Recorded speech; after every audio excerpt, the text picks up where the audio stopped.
오늘 백현주 동아방송예술대 교수 최준희 양과 관련해서 저희가 인터뷰를 하기 위해 모셨는데요. 조금 전에 최준희 양으로부터 들은 바를 한번 저희와 나눠주신다고 해서요. 직접 한번 여쭤보도록 하겠습니다. 안녕하십니까, 네, 교수님. 안녕하세요. 네. 이 사안과 관련해서 지금 일파만파로 접혀지질 않고 있는데요. 최준희 양이 직접 이 부분과 관련해서 전해주신 메시지가 있다고요. 일단 준희 양이 무슨 사춘기 반항아처럼 보여지는 것에 대해서 저도 공감할 수가 없고요. 네. 준희 양이 14살이지만 굉장히 합리적인 생각을 하는 그런 소녀예요. 네. 일단 준희 양 같은 경우는 어떤 입장이냐면 자신이 얼마 전에 오디션 프로그램에서 자신의 땀으로 일군 결과가 좋았지 않습니까? 그렇죠. 근데 그 꿈에 대해서 정정당당하게 인정을 받고 싶어하는 마음이 가장 크고요. 네. 할머니께서 어떤 스님의 말을 듣고서 뭐 예를 들어서 연예계에 진출하면 뭐 자살을 한다더라 이런 네. 얘기를 했다는 것 때문에 비합리적인 논리로 준희 양의 꿈에 대해서 자꾸 인정하지 않는 부분에 대해서 받아들이기 어렵다라는 게 준희 양의 지금 현재 심경입니다. 본인의 입장은 명료하군요. 네, 무슨 명료합니다. 사춘기의 반항도 아니고 네. 오로지 자신이 노력한 대가에 대해서는 그대로 평가받았으면 좋겠다는 거고요. 네, 맞습니다. 특히 방금 전해진 속보에 따르면 현재 입원 중일 텐데요. 준희 양이 그렇죠? 네, 입원 중입니다. 자신과 외할머니가 찍은 방송분, 이게 원래 예정대로라면 내일 방송될 것으로 전해졌습니다만 방송국 측에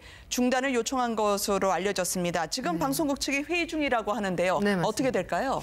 일단 본인이 거기 나온 주인공이 원치 않고 있으니까 네. 아마도 그 방향 쪽으로 심사숙고하게 가지 않을까 싶기도 합니다. 물론 여러 가지 산재해 있는 과제들이 많죠. 방송은 시청자들과의 약속이기 때문에. 네. 그러나 준희 양의 입장은 강합니다. 일단 그때 녹화를 할 때도 지금과 다른 상황에서 녹화를 했었고 과거의 다큐멘터리에 나왔을 때도 애써 잘 지내는 것처럼 연기를 했다는 거죠. 네. 그러니까 모든 출연이 스스로 결정해서 나간 적이 없었고 그냥 할머니에 의해서 결정이 돼서 나갔었고 일단 지금 사태가 불거지기 전에 한 달 동안 촬영을 했었던 거기 때문에 모든 게 잘 마무리가 되고 나서야 방송에 대해서 상의를 해주길 바라는 마음이 가장 큰 걸로 알고 있습니다. 네, 9년 전에 세상을 떠난 최진실 씨가 자신의 딸, 아들이 놓인 상황을 본다면 얼마나 가슴이 아플지요. 네. 살아생전에 최진실 씨 그렇게 환희, 준희 양을 안쓰럽게 생각했던 흔적이 적지 않더라고요. 제작진이 보니까 말이죠. 네, 특히 뭐 인터뷰를 통해서 밝힌 적도 있었는데 생전에 특히 이제 환희 군한테 모든 게 포커스가 집중되고 해서 혹시라도 준희 양이 상실감을 느낄까-봐 네. 그거에 대해서 엄마의 입장을 얘기한 적이 있었는데 마음은 항상 그 환희나 준이나 생각하는 마음이 똑같은 애미의 마음이다라는 네. 거를 인터뷰를 통해서 밝힌 적이 있었고요. 실제로 제가 최진실 씨 생전에 같이 어울렸던 지인들의 얘기를 들어보면 네. 준희 양에 대해서 굉장히 살갑게 예뻐하는 마음을 갖고 있었던 걸로 저도 들었었습니다. 그랬군요. 최진실 씨가 유독 준희 양에 대해서 내가 오빠에게만 그렇게 사랑을 다 주는 게 아니었다. 네. 덜 주는 것 같지만 너도 똑같이 생각한다는 그 말을 왜 눌러 이야기를 했을까요? 아마도 집안 분위기가 특히 이제 외할머니 같은 경우에도 오빠에 대한 사랑이 첫 손주다 보니까 또 아들이다 보니까 그때는 이제 생존이잖아요. 최진실 씨 관심과 살아있을 사랑이 때. 집중이 되죠. 그때도 모든 관심과 사랑이 집중이 되니까 혹여라도 준희 양이 성장을 해서 네. 그런 것 때문에 소외감을 느낄까 봐 엄마의 마음은 공평하다라는 거를 어필을 하고 싶었던 것 같습니다.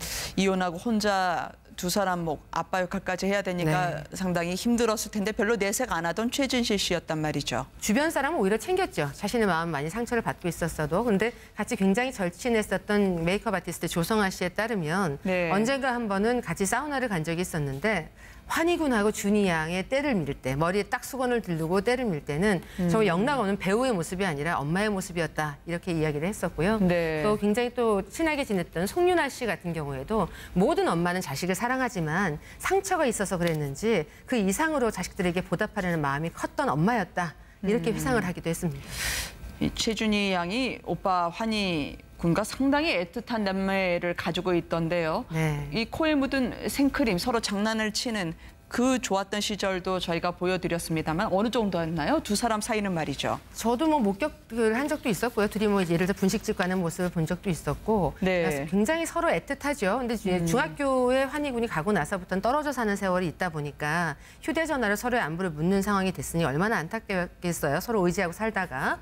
근데 사실상 어렸을 때는 유치원 때 같은 때는 오빠가 롤모델이었다라는 거죠. 네. 굉장히 오빠는 인기도 많았었고 서로 나를 많이 챙겨주고 무단횡단하지 말라고 머리를 잡아당겨도 아무튼 나를 생각하는 오빠다 이런 얘기를 했었고 또 환희 군 같은 경우에도 인터뷰를 통해서 밝힌 적도 있었고 네. 또 주변의 가족들도 다 아는 내용일 텐데요. 준희 양을 가장 먼저 챙겨야 되는 그런 동생으로 알고 있고 책임감도 느끼고 있습니다. 네, 환희 군이 워낙 씩씩하게 이 상황을 대하고 있는 것 같아요. 할머니하고는 그동안의 절박한 메시지를 어머니 돌아가신 이후에 주고받았던 것 같은데 오빠로서의 책임감, 장남으로서의 부담감 이렇게 담담하게 토로하고 있습니다. 함께 들어보시겠습니다. 할머니가 저한테 화내실 때 가끔씩 막 이런 말을 하세요. 할머니 돌아가시고 나면 이제 너희 보살펴줄 사람도 아무도 없다고. 그 맞는 말이잖아요. 이제 할머니 돌아가시고 엄마하고 아빠도 돌아가셨고 첫째니까 준이를 데리고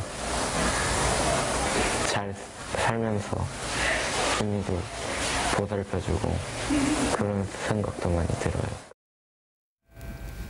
내가 장남이니 나중에 동생도 챙겨야 되고 걱정도 부담도 된다는 환희군이었는데요. 네. 이 아들, 딸을 남기고 최진실 씨가 마지막 메모에는 상처받지 말아라, 엄마의 품을 잊지 말아달라 얘기를 하니 이것 아이들한테는 정말 시간이 갈수록 잊을 수 없는 또 시간이 갈수록 더욱 새록새록 생각날 수밖에 없는 유고일 것 같아요. 굉장히 우울증이 심했었잖아요. 그래서 네. 약 복용도 하고 있었고 그래서 약에 취해서 자꾸 복용한 걸 망각하고 또 약을 먹고 했던 게 반복이 되다 보니까 네. 내가 언젠가는 잘못될 수도 있겠구나라는 생각을 염두에 뒀던 것 같아요. 너희들밖에 내 품에 안길 수 없다. 나는 너희들의 네. 엄마다. 라는 뉘앙스의 그런 메시지를 남겼던 것이 계속 이제 회자가 되고 있는데요. 아무튼 그 최진실 씨 같은 경우에는 정말 치열하게 연애를 해서 또 세계 스타였던 야구 스타였던 조성민 씨하고 결혼하고 네. 그러나 너무 짧은 결혼 생활이었고 불행한 이혼을 맞이했었기 때문에 그것을 자식들한테 다 쏟고 싶었던 마음도 컸을 겁니다. 그렇지만 심리적으로 굉장히 혼자 감내하기가 어려웠었기 때문에 항상 저런 메모 같은 걸 유서의 형태처럼 남겨놨던 게 아닌가 싶습니다. 네. 이혼이 얼마나 큰 상처였는지는 굳이 여쭙지 않아도 모든 네. 분들이 다 알 수 있을 것 같긴 한데요. 최진실 씨가 고백을 하던데 이혼 후에 자신의 모습도 정옥수 여사의 입을 통해서도 나온 바가 있지 않았겠습니까? 네네 맞습니다. 완전히 땅속으로 꺼지는 것 같은 절망감. 어머니는 어떻게 지켜봤을까요? 정옥수 여사는 말이죠. 네, 어머니는 사실 저하고도 인터뷰를 여러 차례 하셨고. 아, 그러셨군요. 네. 그 최진실 씨가 이제 배가 불러서부터 가정사가 불화가 생겼고 이혼이 됐었기 때문에 만삭이 돼서 혼자서 그 허탈감을 막 비빔밥 같은 거 비벼서 먹고 했던 그 모습을 보면서 너무 마음이 무너지는 그런 마음이었었다 그러고 네. 이혼하고 나서 이제 출산 이후잖아요. 준이가 아주 아기였을 때부터 이혼이 된 상태였기 때문에 커튼도 다 내려놓고 집안에 누구가 오는 것도 다 막고 뭐 창문도 닫아놓고 이게 폐쇄적으로 살면서 굉장히 네. 힘든 시간을 보내는 걸 보면서 아 이제 모든 게 무너졌구나 이렇게 생각을 했었을 정도라는 거죠. 네. 장밋빛 인생으로 다시 컴백을 하기 전까지는 굉장히 힘겨운 시간을 보냈다고 생각을 하시면 됩니다. 네, 나이가 먹었지만 왜 이렇게 쓸쓸해하고 엄마에게 되물었다는 최진실 씨입니다. 조성민 씨하고 만났을 때는 상당히 많은 분들이 큰 기대를 갖고 이야기를 했는데 조성민 씨도 남편으로서 그리고 아버지로서는 트림도 시키고 상당히 살가운 사람으로 기억되고 있거든요. 제가 생전에 조성민 씨하고 이제 여러 차례 인터뷰를 했을 때 네. 얘기를 했던 것이 굉장히 최진실 씨의 팬이었대요. 그래서 최진실 씨가 나왔던 영화는 여러 차례 반복을 해서 대사를 다 외울 정도였었다 그러고 대본까지 네. 입수해서 외웠을 정도였다 그러고 또 최진실 씨하고 같이 이제 프로그램을 통해서 만났을 때 그 첫날 너무너무 예뻤답니다. 최진실 씨 만났을 때. 그렇군요. 근데 처음에 은한매를 맺었다가 둘이 결혼을 하게 됐잖아요. 만나면서 정이 들고 연애가 됐고. 근데 결혼하고 나서 첫 아이를 가졌을 때 배에 살이 틀까 봐 만삭이 되기 시작하면 배에 살이 트잖아요. 그래서 네. 최진실 씨의 배를 조성민 씨가 직접 마사지를 해줬을 정도로 또 그리고 아이를 낳고 나서 직접 아이 기저귀도 빨고 또 우유도 먹이고 하는 여느 아빠들과 다르지 않은 그런 모습을 보였다고 회상하기도 했었습니다. 지금 이 파문이 일고 있는 와중에 어머니 정우숙 씨의 답변은 나오지 않고 있습니다만 본인도 상당히 충격을 받은 것으로 전해지고 있습니다. 두문불출하고 있는 상태라고 전해지고 있는데요. 딸 최진실 씨의 유품을 보면서 자신보다는 더 힘들었을 딸 때문에 울먹였던 그분의 인터뷰가 있었습니다. 화면으로 함께 만나보시겠습니다. 배는 남산만 해갖고요. 막 울면서도 그 가운데 막 밥을 시도 때도 없이 막 이게 스트레스를 받아서 그런지 막 시도 때도 없이 밥을 먹는데 이 양재기다가 밥을 비벼서 막 뭐든지 다 넣고 비벼서 한 양재기 갖다 놓고 눈물을 그 밥그릇에 쏟으면서도 그 밥을 퍼먹고서는 눈물에 콧물이 오면서도 퍼먹고 먹고 1분도 안 돼갖고 엄마 밥을 먹었는데 왜 이렇게 뱃속이 헛헛해. 밥을 먹어도 이렇게 속이 텅 빈 것 같아. 저는 정말 앞에서 아무 말도 못 해주고 눈물밖에 안 나와요. 이걸 어떻게 해야지 되나. 이거는 우리 해면 먹을 것 같은데. 드라마가 끝나면 정작 내가 하는 일은 아무 스케줄 없이 집에서 빈둥빈둥 시체놀이 하는 것이다. 엄마 미안해. 약에 취해 약 먹은 사실을 까먹고 또 입에다가 한 움큼 입에 물고 나 죽으면 그냥 흰천에 둘둘 말아. 에이 참나. 마지막같이 막 슬프게 써놔서 상당히 어려웠던 시절을 불우했던 가정 형편을 견디고 살았던 두 분 아니겠습니까? 네. 고 최진실 씨나 어머니 정옥숙 씨 말이죠. 최진실 씨 이야기에 따르면 어려운 가정 형편 때문에 수제비를 많이 먹었던 네. 그 이야기가 한동안 회자되곤 했거든요. 심지어는 이제 최진영 씨하고 같이 연예계의 진출을 꿈을 꾸면서 최진실 씨가 아르바이트를 할 때 네. 햄버거 가게 아르바이트를 할 때 누나를 하루 종일 기다렸다는 거죠. 먹을 게 없을 때 네. 누나가 얻어오는 그 햄버거 하나를 먹기 위해서 하루 종일 누나를 기다렸다 이렇게 얘기를 하는데 언젠가 한번 그 다큐멘터리에서 최진실 씨가 이렇게 수제비 끓이는 모습이 나온 적이 있었잖아요. 네. 어렸을 때 질리도록 먹어서 두 번 다시 안 먹을 것 같지만 지금도 이렇게 먹고 있고 나만큼 잘 끓이는 사람이 없을 것이다 이렇게 얘기를 했었는데요.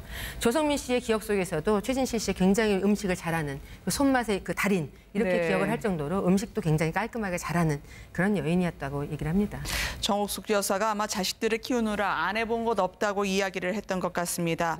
지금 도둑질만 빼놓고는 다 했다고 그렇게 최진실 씨, 최진영 씨를 키웠다고 얘기했던 분인데요. 가족들에게는 어떤 일이 벌어지고 있었을까요? 함께 들어보시겠습니다. 도둑질만 안 해보고 다 했어요. 어떻게 돈을 빌려서 15만 원을 주고 누가 하던 걸 안 한다 그래서 그걸 샀어요. 어느 날 장사를 하고 내가 들어오니까 주인 집에서 방세 한 3개월 밀렸다고 들어가는 문을 이렇게 나무 판때기를 이렇게 대고 못을 박아놨더라고요. 못 들어가게. 스토로폴 두 쪽을 깔고 이불을 깔고 옷은 이렇게 쌓아놓고 거미줄은 그냥 진짜 무슨 도깨비지만 쳐였는데 그 스티로폴에 애들 양쪽에 하나씩 보고 누워있는데 그날 그게 얼마나 행복한지 모르겠어요. 함께 있으니까. 방도 없이 쫓겨나갖고 애들을 찾아갖고 3일 만에 가서 거기 이렇게 누워있는데 천장 시커멓고 거미줄이 그냥 얼굴에 떨어질 것 같은데 정말 이렇게라도 오래 살았으면 너무 행복하겠다. 막 셋이서 야 너네들이 있으니까 엄마 너무 좋아 그랬더니 엄마 나도 너무 좋아. 아버지가 헤어지려고 해서 그런 게 아니라 바람둥이에요. 애들 보는 앞에서도 여자 데리고 다녀요. 그러니까 두 애들이 이렇게 참 가정적으로 이렇게 불행하니까 그렇게 그때부터 또 항상 이렇게 비관하고 애들이 좀 어둡고 그런 게 이제 잠재해서 이렇게 성장을 하니까. 이랬던 최진실 씨는 아마 저 세상에서는 제 목까지 또 저 이상으로 잘 살아주셔야 해요 하고 남은 가족에게 이야기하고 싶을 것 같은데요. 정작 최준희 양을 지켜봤던 정신과 의사 말로는 상당히 심각한 상태다. 어떻게든 최준희 양을 살려야 된다는 취지로 이야기를 하고 있습니다. 어느 정도인가요? 실제 정신적, 육체적 상태는 말이죠. 부모를 잃은 상실감을 오로지 열정을 연예계 진출을 하기 위한 준비라는 것에 다 쏟은 거예요. 그런데 그랬군요. 그 길을 갑자기 막고 오디션 프로그램 그 제작진들이 할머니를 만나러 갔을 때 문을 강경하게 닫고 돌려보내고 했던 게 굉장히 충격을 받았던 것 같은데요. 그러니까 일반적인 사춘기 질풍노도로 접근해서는 안 된다. 지금 현재 네. 심리 상태를 보고 있는 의료진에게서 나온 말이잖아요. 그러니까 준희 양 같은 경우에는 몇 차례 저희가 그 다큐멘터리 같은 프로그램을 통해서 노출이 됐었지 않습니까? 그러나 중요한 거는 그 모든 프로그램이 준희 양이 하고 싶어서 나왔던 건 아닙니다. 준희 양이 하고 싶은 거는 스스로 땀으로 읽어서 내가 어딘가에서 우승을 한다거나 연예계에 진출을 한다거나 이렇게 하고 싶은 것이지 한 번도 준희 양의 선택으로 나온 적은 없었지 않습니까? 이제는 이 다큐멘터리 예정상으로는 내일 방영될 줄 알았지만 지금 긴급 회의 중이라고 하니까 어쩌면 방영이 안 될 수도 있을 것 같은데요. 네. 이거를 그럼 왜 찍은 건가요? 지금 준희 양 회고로 보면 행복해 보이는 장면일지 몰라도 연출이고 전 정말 괴로웠다고 얘기했는데 그러면 두 사람은 이거를 왜 방송에 나가도록 촬영을 한 거죠? 뭐 제작진에 의하면은 할머니를 설득했다. 그런 그 가족 간의 갈등을 해결해주는 주제를 갖고 있는 게 이 프로그램의 컨셉이다라고 얘기를 했다라는 건데요. 네. 중요한 거는 이제는 어린아이들이 아닙니다. 준이, 환희 군이. 왜냐하면 이제 더 이상 자기 의사를 명명백백하게 얘기를 할 수 있는 나이가 됐기 때문에 프로그램을 원치 않으면 안 나갈 수 있는 권리도 있는 거예요. 네. 그리고 준이 양이 만약에 왜냐하면 인생을 살아가면서 목표라는 것은 달라지기도 하고 꿈도 달라지고 입맛도 달라지기도 합니다. 좋아하는 이상형이 달라지기도 해요.